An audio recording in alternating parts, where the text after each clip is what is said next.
by 15 plus 250. We got this times 9. Okay, just now we got 0.51 volt. Okay, so that means your VBE is less than 0.6 volt. So that means transistor is off. So that means buzzer quiet. Okay, buzzer is quiet. All right. So that is how your fire alarm works. Okay, this is how your fire alarm works. Okay, now what happens when we reverse this thing? For example, when we reverse, we put the TH3 and R in the opposite position. We put TH3 here, the R here. So now it's not a fire alarm. It's the opposite of fire alarm. It's called the freeze alarm. So when temperature become too low, for example, there'll be winter coming and it become going to be very, very cold. So it will sound the alarm. It's the opposite of fire alarm. All right. Then the same thing here. If our automatic light switch, we replace or we exchange them. R is here, LDR is here. So now it is also an automatic light switch, but I do the opposite. Daytime is switch on the light, nighttime is switch off the light. Well, that is not something that we want to use, right? Okay, so that is something that is quite ridiculous for this.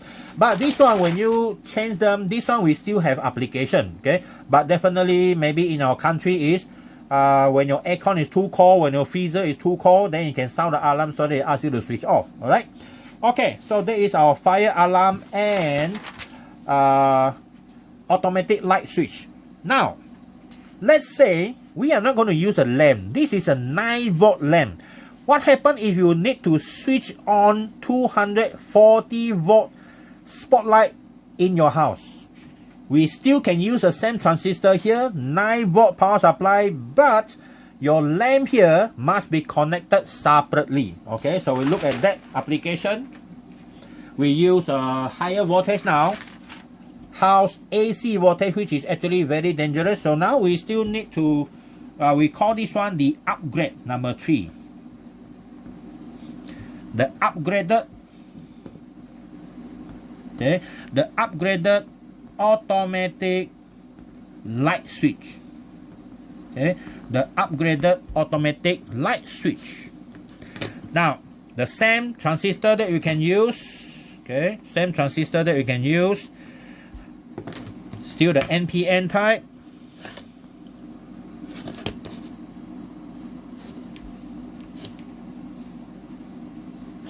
Okay, this side here, everything the same.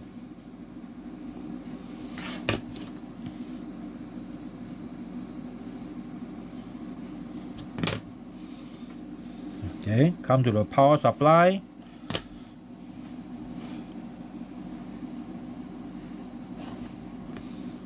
This is a 9 volt power supply.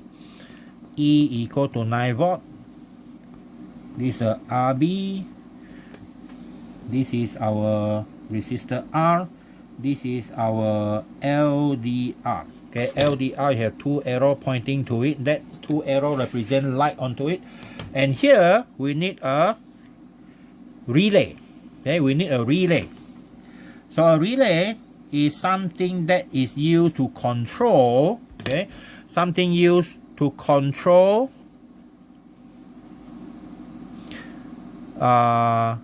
big current. Okay, control big current. So these are the 2 connections, you see. Okay, these are the 2 connections. Everything in a box. Okay, everything in a box here.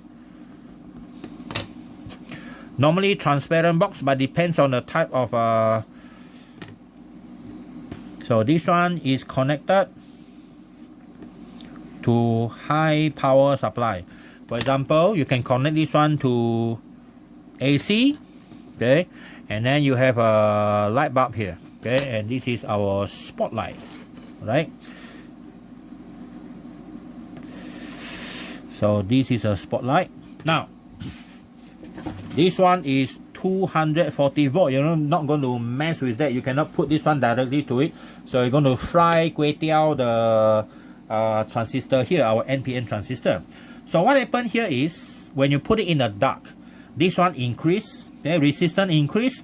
the voltage between B and E also will become larger than 0.6. So your transistor is switched on.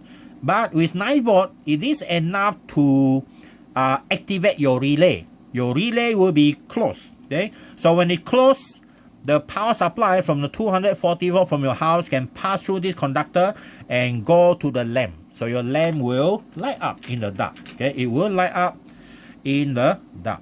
All right, so that is how it works. Same thing.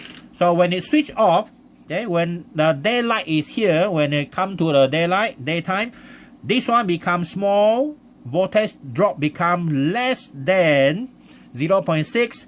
This one cut off, the light is off.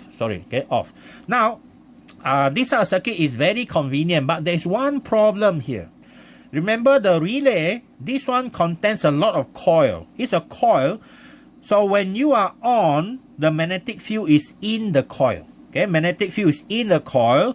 And when you switch off, the magnetic field energy or the magnetic energy is going to convert back to electricity, and it started to flow around this circuit and burn your transistor. Now that is the problem. So now how do we solve that simple problem? So what we do is we connect a diode between the two terminals of our relay. That is how we do it here. So that when the current is being produced, when you switch off the whole system, the current will find the easiest way. Not the transistor, not this one, not this one, not this one, but current is started to flow like this until the whole thing dissipated as heat here. All right. So that is what we call the protection for our transistor. All right. But if you don't know this, you better know it now. Okay? You better know it now.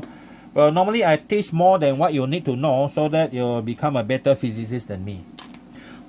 Okay, now you can do the same thing for our fire alarm. Okay, you can do the same thing for our fire alarm. The only thing that changed is the relay. Okay, relay, and then with a bigger alarm. Okay, bigger siren. Okay, bigger siren. Maybe the whole building can hear you or your siren. Maybe the whole town. Okay. So that is how we upgrade our automatic light switch and also our automatic fire alarm, upgraded automatic fire alarm. Okay, so that's it for our understanding of transistor for today. Your next video will be on the logic gate. Okay.